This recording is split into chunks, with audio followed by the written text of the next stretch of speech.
Here is exactly how the CompTIA Security Plus exam works and how to pass it in just a few minutes. Security Plus is the baseline cybersecurity certification from CompTIA. It is vendor neutral, which means it tests concepts rather than one company's products, and it is the credential most commonly asked for in entry-level security job postings. The current version is SY0-701, and it is still the live exam as of today. The format is a maximum of 90 questions in 90 minutes. Maximum because the count can vary slightly. Call it 1 minute per question, and you will not be far off. The passing score is 750, on a scale that runs from 100 to 900. And that scale is the first thing people get wrong. 750 out of 900 is not 83% of the questions. It is a scaled score, so the number of questions you need right is not something you can calculate from it. Aim to know the material, not to hit a percentage. The exam mixes ordinary multiple choice with performance-based questions. A performance-based question is a small simulation.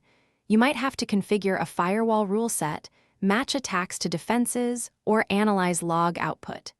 They take much longer than a multiple-choice question, and that is the single biggest time trap on this exam.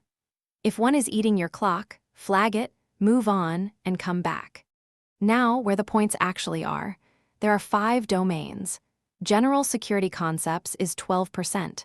Threats, vulnerabilities, and mitigations is 22%. Security architecture is 18%. Security operations is 28%. And security program management and oversight is 20%. Look at those two middle numbers together. Security operations at 28% and threats at 22% are 50% of the exam between them. Half. If your study time is limited, that is where it goes, and it is the practical half. Detecting things, responding to incidents, hardening systems, reading alerts, not definitions.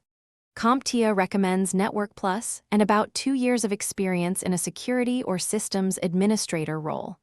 That is a recommendation, not a requirement. Nobody checks it at the testing center, and plenty of people pass without it. But it is honest guidance about how much background the questions assume, especially the networking ones. One more thing to plan for. The certification is valid for 3 years, and you renew it with continuing education rather than by retaking the exam. So passing is not the end of it, but the renewal path is much lighter than the exam itself. Let's do 3 real questions. First, a security analyst reviewing the SIEM sees one user account log in successfully from an address in Chicago and 11 minutes later from an address on another continent. What is this called? Impossible travel. The point is not that a human moved. It is that the same credential appeared in 2 places faster than any person could physically travel, which is a strong signal the account is compromised. Second, a vulnerability scan reports a critical flaw on a production database server, but the platform team confirms the affected service was never installed. What is this? A false positive. Document the confirmation and consider running a credentialed scan so it stops recurring. A false positive is not just noise to dismiss. It is a finding about your scanning, and the exam expects you to fix the cause. Third, ransomware has started encrypting files across one network segment. Following the incident response process, what do you do immediately? Contain it. Isolate the affected segment and disable the compromised accounts. Not investigate root cause, not notify everyone first, not restore from backup yet. The order is preparation, detection and analysis, containment, eradication, recovery, then lessons learned, and containment is what stops the bleeding. So, how do you prepare? Tip 1. Weight your study time to the domains. Security, operations, and threats are half the exam, so half your hours belong there. Most people overstudy definitions from Domain 1 because it feels like the beginning and walk in thin on the operational half. Tip 2. Practice performance-based questions specifically, under time. Reading about them is not the same as doing them. Build a habit, skim it, decide within about 30 seconds whether you can finish it quickly, and if not, flag it and come back once the multiple choice questions are banked. Tip 3.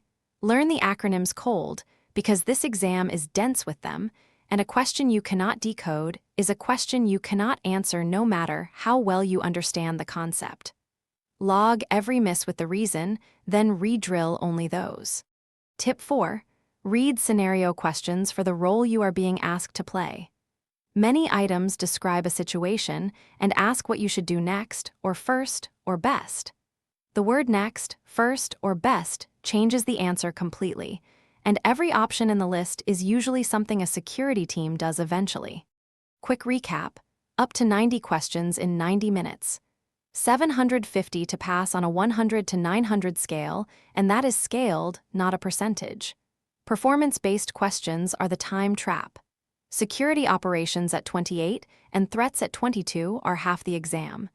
And the certification lasts 3 years, renewed with continuing education. You can practice Security Plus questions free at .com/en/security-plus, in English, Chinese, or Spanish with no sign-up.